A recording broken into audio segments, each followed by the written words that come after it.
Wah, sebentar lagi kiamat. Kita perlu takut nggak sih? Lihat tayangan ini. Assalamualaikum teman-teman cerita Untungs.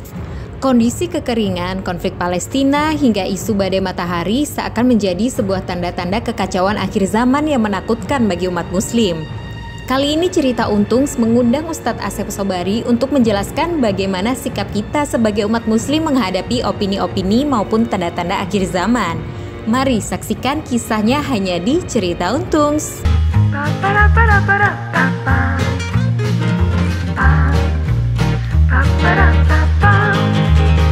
Assalamualaikum warahmatullahi wabarakatuh. Alhamdulillah teman-teman semua, terima kasih untuk tetap berada di channel Cerita Untung untuk berbagai informasi yang kita tampilkan di sini. Terima kasih untuk kritik, saran atau juga masukan yang sampai kepada meja redaksi kami. Alhamdulillah di konten belakangan kita gitu memang relate antara kejadian di Tanah Syam di Palestina dengan fenomena tanda-tanda kiamat atau juga mungkin akhir zaman. Tapi apakah ketika kita merasa ini beberapa ciri-ciri tersebut terjadi dan kita mesti takut? Kalau gitu ada juga orang yang bilang kita nggak perlu bela Palestina deh, takutnya terkiamat ini gitu. Ibaratnya ada yang sampai begitu. Cara meresponnya, kita akan bertemu dengan guru kita, Ustadz Asep Sobari, bersama kita di sini untuk menjelaskan bagaimana respon terbaik menyikapi fenomena mengenai tanda-tanda kiamat atau akhir zaman. Assalamualaikum warahmatullahi wabarakatuh. Waalaikumsalam warahmatullahi wabarakatuh. Sehat? Alhamdulillah sehat. Masya Allah, luar biasa. Terima kasih untuk hadir lagi saat sini, Ustadz. Alhamdulillah. Dan mudah-mudahan nggak kapok untuk sharing sama kita nih. Insya Allah. Insya Allah. Ustadz, kalau menurut pandangan antum nih ya, dengan fenomena yang terjadi belakangan, dengan apa yang terjadi di Palestina, atau juga mungkin beberapa nubuah-nubuah yang sebagai tanda gitu tentang akhir zaman, apakah memang sudah mendekati akhir zaman ini menurut pandangan antum? Bismillah, wassalatu wassalamu ala rasulillah. Kita bukan lagi mendekati akhir zaman, kita memang berada di akhir zaman. Kita memang sedang di akhir zaman ini? Jelas. Oh, kita berarti umat akhir zaman nih? Memang. Oh gitu? Lah terus mau dibilang apa? Oh, iya. Artinya selain istilah bahwa kita umat akhir zaman, terus apa? Karena sebenarnya kalau kita bicara istilah akhir zaman, bahwa wafatnya Rasulullah SAW saja sudah jelas itu adalah salah satu tanda akhir zaman. Oh, yang dianggap sebagai tanda pertama akhir zaman meninggalnya beliau? Ya, itu termasuk kan. Artinya kehadiran beliau sebagai Rasul dan kemudian wafatnya itu jelas itu bagian dari tanda akhir zaman. Kan begini, para ulama kan membagi tanda-tanda akhir zaman itu atau tanda-tanda kiamat lah mungkin yang paling ininya mudahnya gitu. Itu ada antara alamat atau asyrat sughra dan kubra. Jadi tanda-tanda kecil dan tanda-tanda besar kan gitu. Nah, kalau tanda-tanda kecil mah kehadiran Rasulullah SAW sebagai Rasul, kemudian beliau wafat itu sudah termasuk tanda-tanda kiamat. Dan itu artinya kita sudah masuk akhir zaman. Itu maksudnya fase terakhir? Lah sudah, terus kan tidak ada nabi setelah beliau. Dari situ aja sudah jelas sebenarnya. Kita tuh bukan mendekati akhir zaman, kita tuh sudah berada di akhir zaman. Ah, berarti kalau sekarang ini cara menyikapinya, apakah kita perlu panik atau takut gitu ya? Nah, itu dua hal yang berbeda gitu loh. Bahwa kita berada di akhir zaman, kemudian akhir zaman dengan segala hiruk pikuknya. Nah, kita menyikapinya gimana sebagai mukmin gitu. Nah, ini yang menurut saya harus kita sikapi dengan bijak dan tepat dan bijak gitu. Sebagai mukmin ya, insya Allah sebagai mukmin ya. Pertama begini.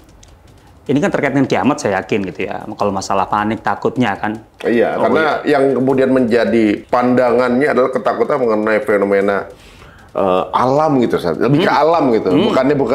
Bukan secara pribadi, tapi maksudnya alam akan gimana, akan ada dukhon, ada Ya'juj Ma'juj. Serem semua gitu. Terus alasan panik kita apa? Kita dapat giliran kan gitu ibaratnya. Nah, maksudnya gitu. Yang dipandang ketika mendekati akhir zaman atau kiamat adalah fenomena alam yang di luar dari kayak bencana, adanya wabah panas, kemudian kekeringan, ada kemudian bertuburukan antar planet, gitu-gitu saat yang takutnya beda respon gitu. Di sini yang pentingnya materi akhbar, hadis-hadis Rasulullah SAW, pandangan para sahabat dan para ulama kita tentang akhir zaman. Artinya hadis-hadis akhir zaman itu, pernyataan-pernyataan Rasulullah SAW dari awal itulah bahan atau materi kita supaya kita kemudian bisa menentukan sikap yang tepat terkait dengan akhir zaman. Jangan sampai panik nggak jelas, jangan sampai ketakutan nggak jelas gitu. Karena ini terkait dengan masalah ghaib, sesuatu yang akan terjadi gitu. Kita tuh nggak bisa istilahnya membangun sikap hari ini untuk sesuatu yang akan datang gitu loh. Ya nggak bisa dong, nggak boleh kecuali dengan modal gitu yang kokoh, yang kuat. Nah, disinilah pentingnya hadis-hadis Rasulullah SAW tentang akhir zaman itu, dan tentu saja tentang ayat-ayat Al-Quran tentang akhir zaman. Tapi kan lebih detail hadis-hadis lah. Artinya nggak bisa berdiri sendiri ayat Al-Quran, harus kita gabungkan. Inilah pentingnya bagi kita hari ini. Umat harus paham hadis-hadis Rasulullah SAW yang oleh para ulama dimasukkan ke dalam bab al-malahim wal fitan, bab perang-perang besar dan fitnah-fitnah besar, kekacauan-kekacauan besar menjelang kiamat atau menuju kiamat gitu loh. Nah, ini tanpa ini kita akan diombang-ambing oleh waham, oleh syak, oleh apalagi bahkan imajinasi-imajinasi yang tidak jelas. Dan itu adalah kesalahan fatal bagi kita sebagai mukmin atau muslim yang hidup di akhir zaman gitu, menggantungkan masa depan kita kepada imajinasi-imajinasi waham-waham, sementara Rasulullah SAW selalu memberikan rambu. Kenapa rambu itu tidak kita pakai? Ini yang harus kita lakukan. Artinya disinilah pentingnya kajian tentang akhir zaman, tapi yang berbasis pemahaman yang kuat terhadap rambu-rambu yang diberikan oleh Rasulullah SAW itu. Tanpa itu kita akan gagal dan kita akan terombang-ambing oleh perasaan-perasaan atau apa yang tidak jelas. Dan kemudian kita akan keliru menyikapi akhir zaman sebagai muslim. Ini menarik, Ustaz.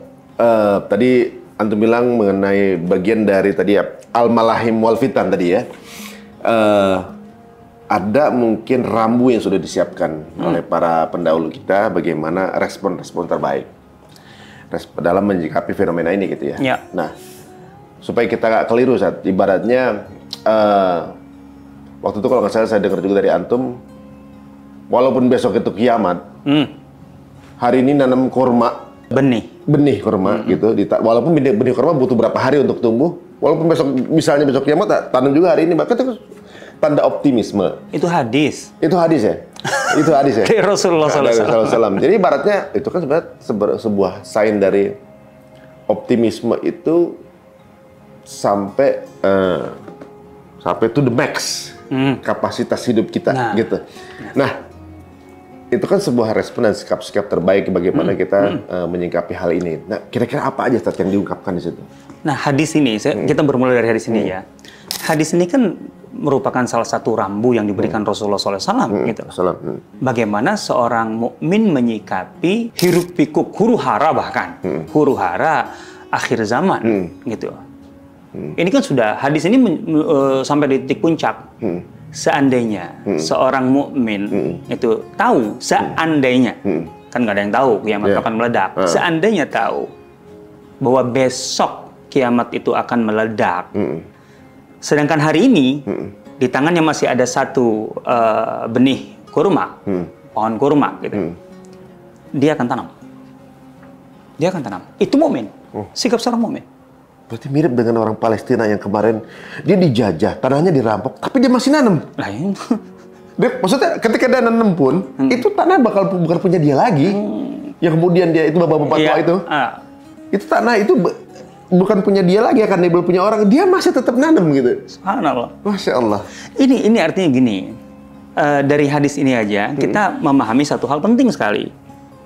Bedakan antara urusan-urusan gitu, yang sifatnya qadari akan terjadi sesuai takdir Allah, dalam arti Allah mentakdirkan ini akan begini. Ya kan memang menjelang hari kiamat kan akan ada huru hara yang luar biasa gitu kan. Itu memang kadar Allah akan mentakdirkan itu secara langsung, dalam arti tidak ada sangkut pautnya dengan kita gitu. Kita mau gimana pun Dajjal akan muncul. Kita mau apapun juga Nabi Isa akan turun. Kita mau apapun keniscayaan juga. Ya keniscayaan gitu maksudnya. Takdir dalam arti keniscayaan dari Allah. kita mau ngapain atau apapun yang kita lakukan, ya Ya'juj Ma'juj akan keluar. Sudahlah itu mah gitu, ngapain juga ibarat kata kita tidak bisa intervensi apapun di situ. Kita tidak. Nah, bedakan antara hal-hal seperti ini dengan yang sifatnya taklifi. Sekarang dengan semua situasi dan kondisi itu, kita sebagai mukmin dituntut apa oleh Allah? Apa yang harus kita lakukan? Bahwa kiamat meledak besok, itu Allah yang menentukan. Kalaupun tadi kan seandainya tahu kiamat akan meledak besok, itu bukan Allah yang menentukan. Emangnya kita mau bisa apa? Nggak bisa ngapa-ngapain. Nggak bisa nunda gitu ya? Nggak bisa. Tapi sekarang sebagai mukmin, ketika di tangan kita hari ini masih ada satu benih tanaman, ya konteksnya teksnya waktu itu kurma kan ya. Oke, tapi kan nggak mesti harus kurma. Intinya kan sebenarnya kita punya peluang berbuat apa? Kita akan tanam, dalam arti kita tetap berbuat, gitu loh. Seorang muslim itu. Karena itulah yang harus kita lakukan. Itulah yang sifatnya kita taklifi, kita mukallaf. Kita memang ditugaskan oleh Allah untuk berbuat, beramal saleh. Itu yang harus dilakukan seorang mukmin. Effort to the max, gitu ya. Yes. Dan selalu optimis, gitu loh. Dan selalu melihat ada sekecil apapun peluang untuk berbuat baik, itu tidak disia-siakan. Nah, iya, nanam hari ini, emang besok kalau kiamat mau jadi apa? Iya. Berarti bukan hasilnya yang kita harapkan, tapi bagaimana Allah mendapat kita. Ya karena kalau hasil nggak mungkin lah, orang namanya besok kiamat nggak mungkin ada hasil gitu loh. Tapi yang penting hari ini Anda berbuat apa? Berbuat sesuatu. Anda punya karya apa hari ini? Amal soleh apa yang Anda perbuat? Kalaupun tahu besok kiamat meledak. Ini seorang mukmin, sehingga kan tadi di awal masalah panik, masalah takut. Tahu aja enggak bahwa besok kiamat meledak, terus kenapa hari ini harus panik, harus takut? Kita belum tahu kiamatnya betul masih 1000 tahun lagi. Udah pasti nggak tahu kita, pasti nggak tahu. Tapi paniknya dari sekarang kita bisa takut. Lah itu apa alasan panik itu? Seharusnya justru ketika kita semakin merasa bahwa tanda-tanda kiamat itu semakin bermunculan, setelah kita mempelajari ya tadi tanda-tanda kiamat yang memang disampaikan dalam hadis-hadis Rasulullah SAW itu harus berdasarkan itu, karena itu gaib. Gaib nggak bisa kita merekayasa. Kira-kira ini enggak. Kita nggak bisa itu. Kita harus berdasarkan keterangan-keterangan yang pasti, kabar gitu ya. Baik itu dalam Al-Quran ataupun dalam Sunnah. Tapi kalau masalah tanda-tanda kiamat kebanyakan kan dalam Sunnah kan, dalam hadis Nabi SAW. Nah dari situ setelah kita kumpulkan tahu, perlu itu kita tahu, perlu supaya kemudian memberikan semacam early warning lah ke kita, gitu. Jangan leha-leha, jangan santai-santai ini, gitu. Dan itu akan terjadi gini loh, cukup tahu ya gitu ya? Cukup tahu. Tapi kemudian, setelah itu kita panik. Ini bukan sikap seorang Muslim. Makanya kajian akhir zaman itu, kalau bagi saya parameternya, kajian akhir zaman yang benar itu kalau efeknya tidak membuat seorang Muslim takut. Kalau membuat seorang setelah mengkaji akhir zaman, mempelajari materi-materi akhir zaman, kemudian yang muncul adalah ketakutan, ketidakpastian, apalagi frustasi, berarti salah dalam mengkaji akhir zaman. Justru mestinya membuat Muslim ini percaya diri. Percaya diri, kemudian semakin semangat untuk semakin produktif, gitu, semangat untuk berbuat, berkarya, gitu. Sebelum waktu habis gitu ya. Iya, memanfaatkan setiap waktu yang dimiliki. Sesempit tadi aja, hari ini masih ada benih belum ditanam, besok mau kiamat dia akan tanam kok. Itu artinya sesempit apapun peluang dia tetap produktif. Kalaupun tahu tinggal 1 hari lagi, lah ini kan kita nggak tahu mau berapa lama lagi. Kita kemudian sudah putus asa hari ini, frustasi, terus kemudian kita menjadi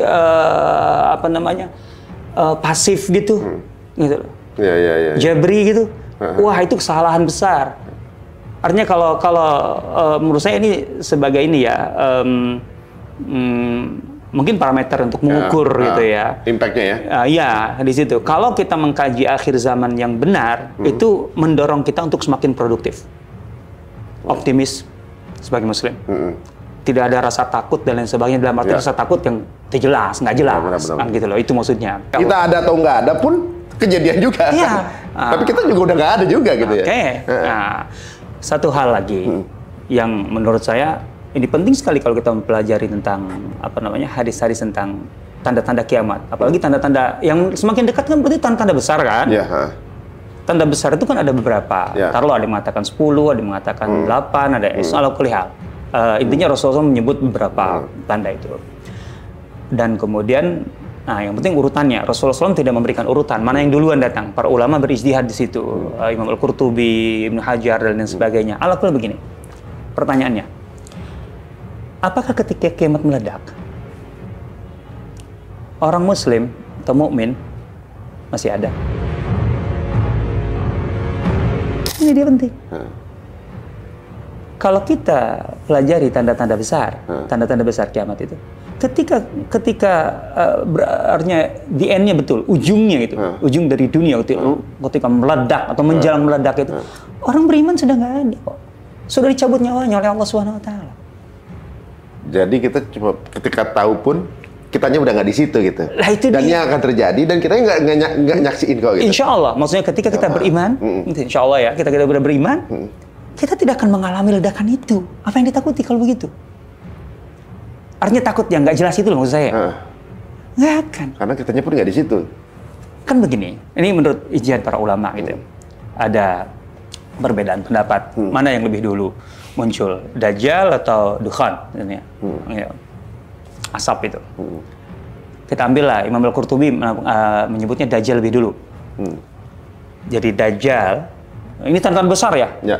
Artinya sudah sangat-sangat dekat dengan ledakan kiamat. Sangat dekat itu juga ya, bukan berarti 5 hari, 10 hari, seminggu, 2 minggu gitu. Bertahun-tahun. Dekat itu bertahun-tahun. Bertahun-tahun, entah bertahun-tahunnya nggak. Karena di situ ada kata 40 itu 40 apa? 40 tahun, 40. Iya, penciptaan bumi 7 hari aja ternyata bukan cuma 7 hari banget gitu. Hitungan hari ya, siapa gitu ya. Iya, karena memang yaum itu nggak mesti dalam arti 1 kali 24 jam. Ya. Hari kan kita terjemahkan yaum itu hari gitu. Ya. Itu kan kita yang ngukur 1 kali 24 jam, tapi bagi Allah hitungan manusia. Alaqul maksudnya gini, Dajjal. Setelah Dajjal kan turunnya Nabi Isa alaihissalam. Setelah turunnya Nabi Isa alaihissalam, kemudian Ya'juj dan Ma'juj. Kan gitu. Nah, setelah Ya'juj dan Ma'juj itu kemudian ada angin yang bertiup itu. Nah, angin yang bertiup itu disebutkan dalam hadisnya. Itu akan mencapai setiap orang yang di dalam hatinya ada iman. Dimanapun dia berada, sampai kalau di pelosok-pelosok, kalau dalam gua, itu akan sampai ke dia. Dan kemudian kalau kena angin itu, dia meninggal. Pokoknya siapapun yang di dalam hatinya ada iman, sekecil apapun akan meninggal. Muslim tapi nggak sholat, tapi dia ada imam. Sholat bolong lah. Gitu. Intinya itulah. Intinya kan kita tahu lah, ada istilah Muslim tapi maksiat dan sebagainya. Intinya begitu. Artinya imannya masih benar lah secara umum, secara global lah gitu ya. Itu akan meninggal. Nah, sehingga setelah itu tidak lagi orang yang betul-betul beriman. Udah benar nggak ada orang. Tinggal orang bejat. Dalam bahasa hadis, dalam hadis Rasulullah itu syirarun nas. Manusia-manusia bejat setelah itu. Kalau orang-orang munafik masih hidup atau termasuk yang beriman? Kalau munafik, masalahnya kalau munafik akidah itu jelas bukan beriman kan? Nggak ada iman. Oh gitu. Iya. Gitu iya. Misalnya dia dalam KTP-nya Islam. Ya. Tapi dia seorang yang munafik gitu. Ya, artinya kalau dia munafik akidah itu jelas bukan imannya nggak benar pasti. Kan gitu ya. Bukan sekedar terpleset dalam beberapa kriteria yang kemudian dia jadi munafik secara amali gitu ya. Itu masalah istilah lah gitu kan. Tapi yang penting intinya iman benernya nih. Iman yang benar masih ada nggak? Kalau masih ada dia akan meninggal. Nah, setelah itu tinggal syirarun nas gitu ya. Dalam hadisnya begitu, kemudian keterangan Ibnu Mas'ud menguatkan itu, kemudian para ulama seperti Ibnu Hajar juga mengatakan begitu, bahwa kemudian setelah itu masih ada tanda-tanda kiamat yang lain gitu loh. Masih ada tanda.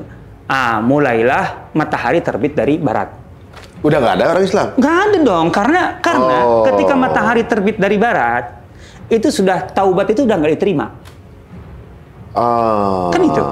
Ya, taubat sudah tidak diterima kan? Udah nggak ada di situ. Iya dong, orang bertaubat juga udah percuma saat itu. Nah, setelah itu masih ada beberapa tanda kiamat. Ada yang memasukkan dukhon di situ gitu. Kemudian ada hewan dabah itu yang muncul dari dalam bumi yang yang bisa bicara dengan manusia. Kemudian semacam lah. Ada beberapa tanda setelah itu. Nah, baru kemudian meledaklah kiamat. Sehingga ketika kiamat itu meledak, memang nggak ada orang beriman. Jadi nggak perlu ditakutkan ya? Nah, artinya makanya gini, ketakutan yang nggak jelas itu alasannya apa? Ya. Kita tuh sekarang ketika mempelajari kajian tentang akhir zaman itu yang kita perlukan, sudah kalau begitu pelajarilah bagaimana menjadi atau belajarlah untuk menjadi seorang mukmin yang baik. Dan mukmin yang baik itu diantara tentang akhir zaman adalah mukmin yang produktif. Artinya antara iman dan amal solehnya itu betul-betul nyambung gitu loh. Digas ya maksudnya. Nah justru itu seharusnya muslim akhir zaman, misi muslim akhir zaman itu adalah muslim yang dinamis, yang kreatif, yang inovatif, artinya untuk mengembangkan segala bentuk apapun gitu menjadi amal saleh, gitu lah. Itulah mukmin akhir zaman yang sesungguhnya, gitu lah. Artinya ketakutan itu ketakutan yang beralasan, ketakutan saya menyia-nyiakan waktu yang saya miliki, mager, santai, gitu. Itu yang harus ditakuti oleh seorang mukmin di akhir zaman. Makanya kan Rasulullah SAW memberi warning yang begini, badiru bil a'mali fitanan kaqita'il lail muzlim. Badiru bil a'mali fitanan. Artinya segeralah, jangan tunda. Segeralah, kalau saya mengartikannya bil a'mal di sini, segeralah bukukan, capai, kerjakan karya-karya besar. Karya-karya besar. Sebelum engkau disuguhkan oleh segala huru-hara, fitanan yang akan datang gitu, melanda kaqita'il lail muslim, seperti potongan-potongan malam yang dari satu potongan ke potongan lain semakin pekat, semakin gelap, semakin sulit gitu loh maksudnya. Gitu loh. Sampai Rasulullah menggambarkan huru-hara itu gitu, kondisi yang tidak menentu yang luar biasa menakutkan itu. Seseorang sampai tidak bisa menentukan mana baik dan buruk gitu. Mudah terombak, manusia rapuh untuk menentukan hak dan batil.